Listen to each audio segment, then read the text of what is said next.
위험부담입니다. 쌍무계약에서 위험을 누가 어떻게 부담할 것이냐에 대한 법리이죠. 여기서 위험은요, 급부를 받지 못하는 위험을 얘기하는 거죠. 위험부담자는 이행청구를 하지 못하는 겁니다. 관련돼서 다른 효과도 발생하는 겁니다. 첫 번째, 쌍방의 기책사유 없이 일방채무의 후발적 불능이죠. 원시적 불능이 아닙니다. 후발적 불능이에요. 그리고 기책사유도 없애야 됩니다. 이러한 경우의 원칙은요, 채무자가 위험을 부담합니다.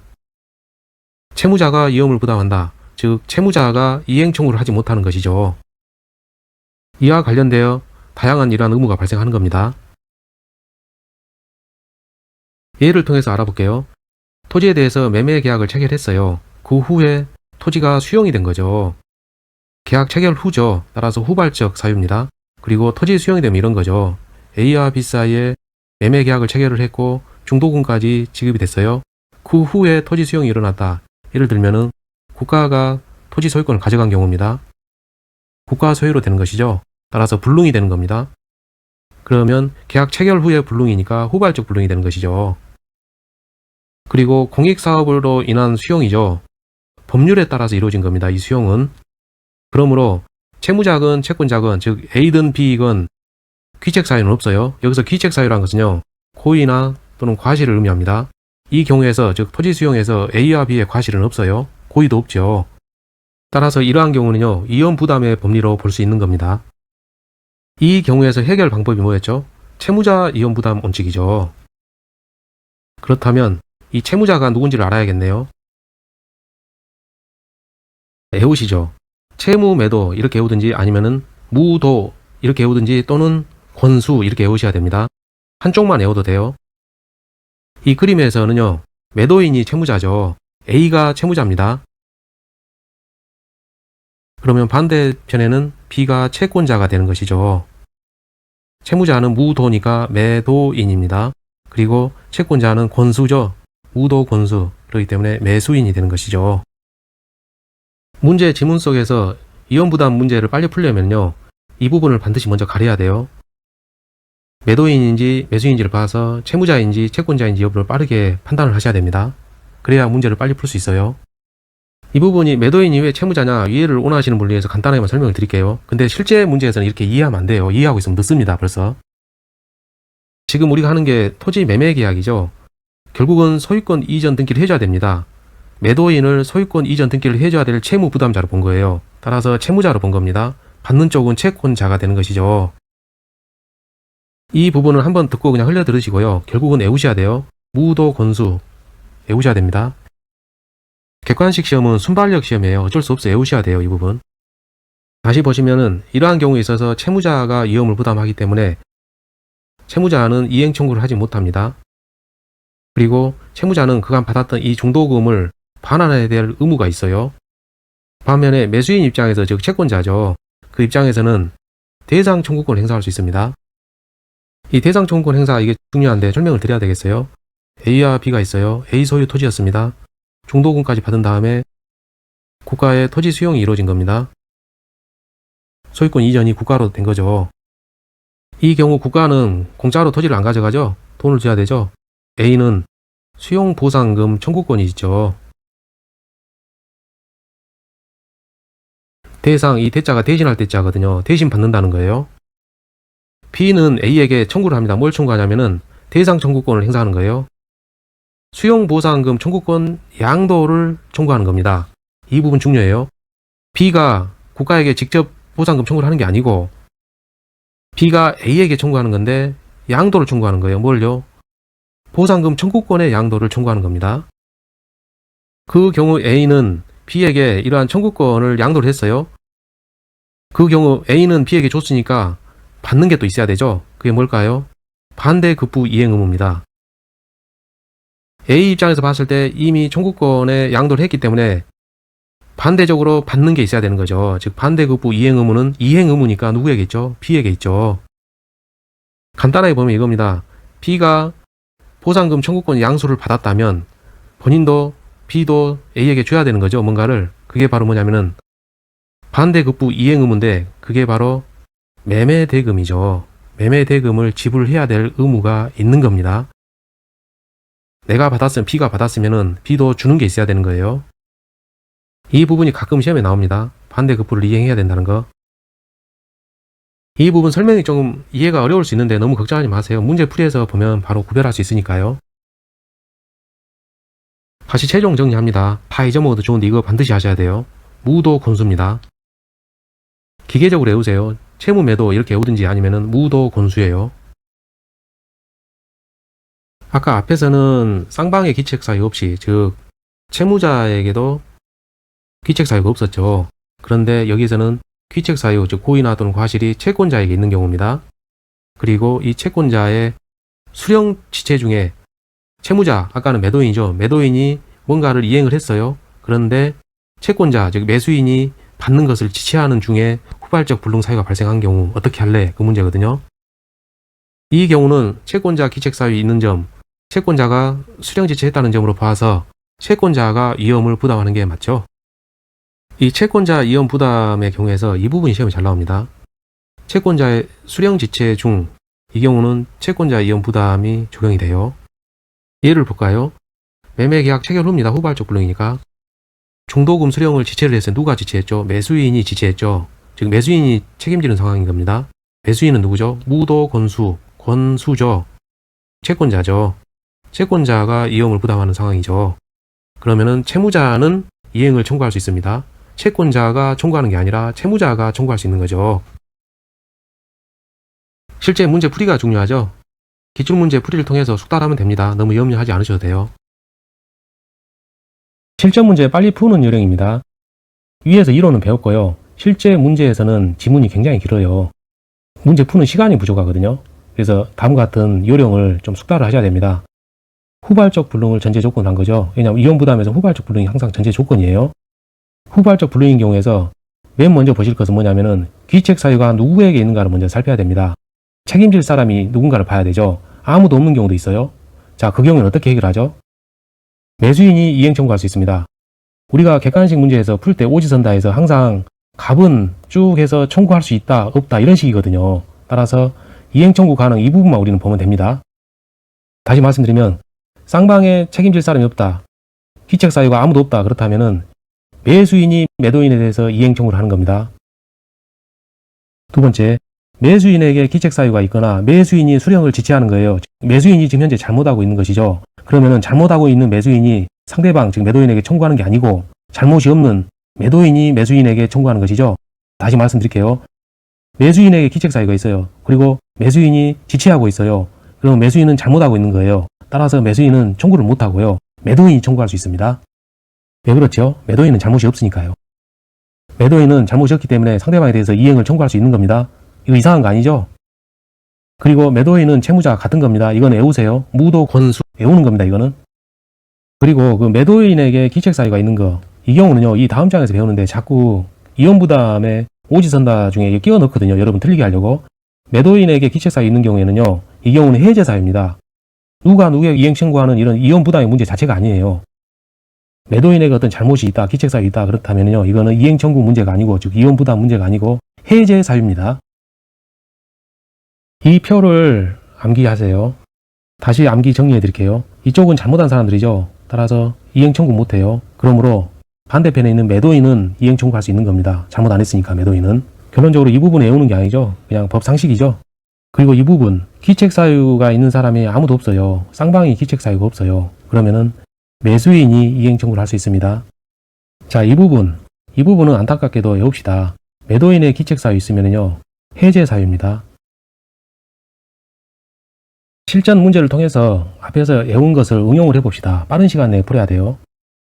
자, 보시죠. 계약 체결 후 이행 불능됐다. 그러면은 후발적 불능이죠. 계약이 성립한 후에 발생한 사유로 이행이 불가능해졌다. 즉 후발적 불능입니다. 기억지문 쌍방에 귀책 사유가 없답니다. 그 경우 우리 암기사항 뭐죠? 매수인이 이행 청구할 수 있죠. 매수인이 갑인지 을인지 봐야죠. 그러면 갑소유입니다. 그럼 갑은 매도인이고요. 을이 매수인이죠. 매수인 을입니다. 을은 청구할 수 있다. 맞죠? 니은 을은 매수인이죠. 매수인의 귀책 사유예요. 그러면 잘못한 을은 이행 청구를 못하죠. 잘못 없는 갑은요 청구할 수 있죠. 따라서 맞습니다. 을이 지체 중이다. 을이 잘못하고 있죠. 그러면 을은 청구를 못하죠. 잘못이 없는 갑은요 청구할 수 있죠. 없다 했으니까 틀렸네요. 위험부담 틀린 것은 판례에 따름 1번. 계약 당사자는 위험부담에 관하여 민법 규정과 달리 정할 수 있습니다. 위험부담의 법리에 대해서 민법 규정은 임의규정이라고 얘기하죠. 당사자 간 약정에 의해서 특약으로 달리 정할 수 있고 그 특약은 유효합니다. 채무자의 책임 있는 사유, 채무자가 누구죠? 무도 권수, 매도인이죠. 그러면 아까 표에서 붉은색 글씨로 표시했던 거 매도인의 기책 사유죠. 그 경우는 위험부담, 이행청구 이런 문제가 아니라 해제 사유입니다. 그런데 위험부담의 법리 이런 소리 했으니까 틀렸죠. 3번 매매 목적물이 이행기 전에 강제 수용됐다. 토지 수용된 거죠. 사업 주체, 국가 앞으로 소유권 이전이 된 거예요. 그러면은 이행불능입니다. 매매 목적물이 이행기 전이니까 매매 계약이 먼저 있었고 그리고 이행기 전 그 사이에 강제 수용된 거죠. 즉 법률행위 성립 후에 이행불능이 된 거죠. 이 경우는 후발적 불능이라 얘기합니다. 후발적 불능. 이게 강제 수용된 거죠. 강제 수용은 어떤 거죠? 공익사업 취득률 보상에 관한 법률, 즉 공치법에 의해서 법률에 의해서 국가가 적법한 행정을 한 거죠. 적법행위죠. 그리고 매도인, 매수인 양자의 책임은 없죠. 잘못이 없어요. 매도인도 잘못 없고 매수인도 잘못 없다. 즉 쌍방의 책임 없는 사유죠. 그 경우는 어떻게 하죠? 아까 표에서 이행 청구 가능자는 매수인이죠. 매수인이 이행 청구 가능합니다. 매수인이 뭔가 청구권 행사할 수 있는 거예요. 맞죠? 이 대상 청구권 아까 이론에서 설명드렸어요. 여기서는 생략합니다. 문제풀이 이거죠. 매수인이 청구권을 행사할 수 있느냐 이게 지금 포인트인 거예요. 할 수 있습니다. 여기서 매수인이 대상 청구권을 행사해서 뭔가를 받아온 거예요. 정확하게는 토지 수용 보상금 청구권을 양수한 거거든요. 즉 재산을 받은 거예요. 매수인이. 그런데 우리가 지금 한 게 원래는 매매였죠. 매매에서 매매는 쌍무계약이죠. 주고받고 하는 거죠. 매수인이 지금 받았습니다. 재산을. 건을 받았어요. 그러면은 주는 게 있어야죠. 매수인이 매도인에게 준다는 거죠. 주어가 이게 매도인으로 돼 있어요. 그럼 매도인은 받는 거죠. 매도인 입장에서는. 지급을 청구 그랬으니까 뭐겠습니까? 매도인은 매수인에게 매매 대금을 내놔라 라고 청구할 수 있는 거죠. 매매인데 내가 받았어요. 그럼 줘야 되죠. 그거예요. 지금 다른 거 아닙니다. 주어를 교묘하게 지금 바꾸는 거예요. 여러분 틀리게 하려고. 결국은 같은 거예요. 이런 지문 보면서 좌절하면 안 됩니다. 4번 채권자가 지체 중이네요. 즉 채권자가 잘못하고 있어요. 그럼 채권자는 청구하지 못하죠. 뭘요? 이행 청구를 못하죠. 그러면 채무자는 잘못이 없죠. 그러니까 이 사람은 이행 청구를 할 수 있죠. 그러니까 맞는 거죠. 5번 채권자의 책임 있는 사유. 채권자가 지금 잘못이 있어요. 그러면은 채권자는 이행 청구를 못하죠. 잘못했으니까. 그러나 잘못 없는 채무자는 이행 청구할 수 있죠. 맞네요. 위험부담 틀린 것은 다툼성 판례에 따름 후발적 불능, 그러니까 위험부담 문제를 논할 수 있죠. 쌍방이 책임 없다. 그러면은 우리가 표에서 외운 것은 이행 청구 가능자는 매수인이죠. 이런 것은 위험부담의 문제라고 그러죠. 편무계약은 위험부담의 법리가 적용되지 않습니다. 아까 표에서 우리는 이행 청구 가능자에서 매도인이냐 매수인이냐 이 문제 갖고 얘기했죠. 쌍무계약입니다. 그래서 편무계약에는 위험부담의 법리가 적용되지 않아요. 3번 당사자 일방이 대상 청구권을 행사하려면 대상 청구권 행사 이걸 풀었으면 이겁니다. 보상금에 대해서요.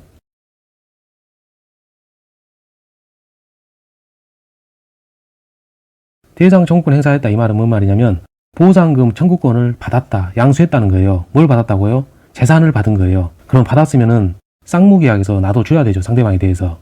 상대방에 대해서 이 부분이 준 겁니다. 자, 이게 왜 준 건지 설명을 좀 드릴게요. 이 반대급부 이 말 때문에 여러분이 좀 이해를 못하는 것 같아요. 상대방이 있으면은요, 상대방이 이쪽 일방에게 주는 것은 급부라 그러죠. 그리고 상대방이 받는 것은요, 급부의 반대니까 반대급부입니다. 상대방에 대하여 반대급부를 이행한다는 얘기는 상대방이 받는다는 것이죠. 상대방이 받는답니다. 그러면 이렇게 되죠. 상대방이 받았어요. 이쪽으로 갔어요. 그리고 아까 보상금 청구권의 양수니까 받은 거죠. 상대방으로부터 받은 겁니다. 따라서 주고받고가 됐죠. 즉 주고받고가 됐기 때문에 맞는 지문입니다. 4번 쌍방이 기책사유가 없다 합니다. 아무도 잘못이 없는 거예요. 매수인이 이행 청구할 수 있죠. 그런데 문제에서는 매도인으로 돼 있어요. 그러면은 매도인 입장에서는 매수인에게 반환하는 입장이죠. 안 와도 된다 했으니까 틀렸어요. 5번 우리 민법은 채무자 이연 부담주의를 원칙으로 한다. 맞죠? 이거 영어 단어입니다. 외우세요. 채무자 이연 부담 원칙이라고 영어 수거처럼 외우세요. 토지가 수용됐답니다. 국가 소유로 된 거죠. 그러면은 개인 간에는 이행 불능 문제가 되는 거죠. 내용 보니까 팔고 나서 수용이 됐다는 거죠. 그러면은 팔기 전에 계약 체결이 있었다는 거고, 그렇다면 법률행위 성립한 후에 이행불능이 된 거죠. 후에 이행불능이 된 거기 때문에 후발적 불능이라 그러죠. 따라서 이혼부담을 검토할 수 있어요. 1번 의리 매매계약 해지하고 배상 청구 틀렸죠. 토지 수용은요, 공익사업 취득 및 보상에 관한 법률에 의해서 법적 절차에 의해서 국가기관이나 자치단체 등이 한 거예요. 갑이나 을의 잘못으로 인한 게 아닙니다. 그렇기 때문에 쌍방의 귀책 사유가 없는 상태죠. 그 경우는 해제를 논할 수조차 없습니다. 우리가 외웠던 표로 생각하시면 돼요. 2번 을은 보상금 청구권의 양도를 청구할 수 있다. 맞죠? 대상 청구권을 행사하는 것이죠. 수용에서는 보상금이 나오죠. 보상금 청구권이 있죠. 그 청구권을 양도하도록 청구할 수 있는 거죠. 누가 할 수 있죠? 쌍방의 기책 사유 없을 때는 이행 청구를 매수인이 하죠. 자, 을은 매수인이죠. 을에게 팔고 했으니까 을은 사는 사람이죠. 매수인입니다. 따라서 대상 청구권 행사, 즉 수용보상금 청구권의 양도를 청구할 수 있습니다. 을은 매수인이죠. 쌍방의 귀책 사유 없을 때 매수인은 이행 청구 가능해요. 그러므로 이미 지급한 중도금이 있었다면 을은 반환 청구할 수 있죠. 없다 했으니까 틀렸어요. 4번 설문은 후발적 불능이지 원시적 불능이 아니기 때문에 계약 체결상 과실 이런 건 없어요. 계약 체결상 과실 책임은 원시적 불능에서 문제되는 거죠. 그러나 위의 지문에서는 후발적 불능이었습니다. 따라서 이혼 부담의 문제이지 계약 체결상 과실 책임 문제가 아닙니다. 5번 보상금 청구권 자체가 을에게 기속한다. 이 말은 틀렸어요. 이게 정확한 표현입니다. 양도를 청구할 수 있는 것이지 보상금 청구권 자체가 을에게 기속하는 건 아니에요. 계약 체결 후에 소실됐죠. 소실은 타서 아예 없어진 거죠. 멸실이죠. 그러면은 불능 상태가 된 거죠. 계약 체결 후죠. 법률행위 성립 후에 불능 사유가 발생했어요. 그러면은 후발적 불능이라 그러죠. 따라서 이혼 부담의 문제의 여지가 있는 겁니다. 쌍방의 책임 없는 사유죠. 이행 청구 가능자는 매수인이죠. 매수인은 갑입니다. 갑은 이행 청구할 수 있죠. 그러므로 을은 이행 청구할 수 없죠. 2번 쌍방의 책임 없는 사유입니다. 그 경우 청구할 수 있는 사람은 누구죠? 매수인이죠. 매수인은 갑입니다. 갑은 청구할 수 있어요. 3번 갑의 과실입니다. 갑은 매수인이죠.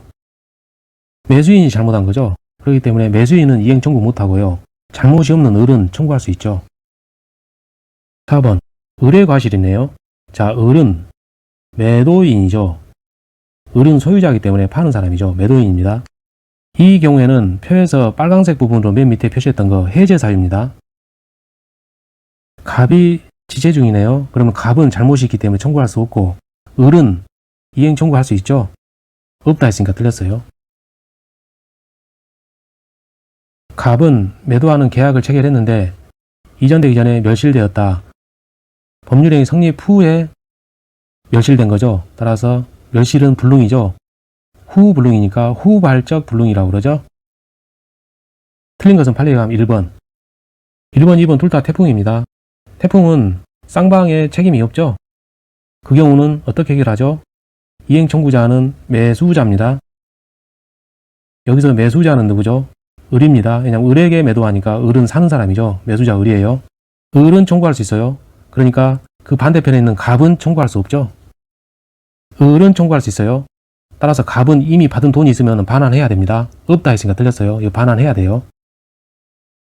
갑의 과실, 갑은 매도인입니다.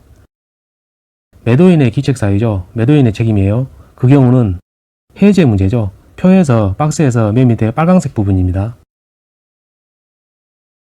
을의 과실, 을은 매수인이죠. 매수인 잘못이에요.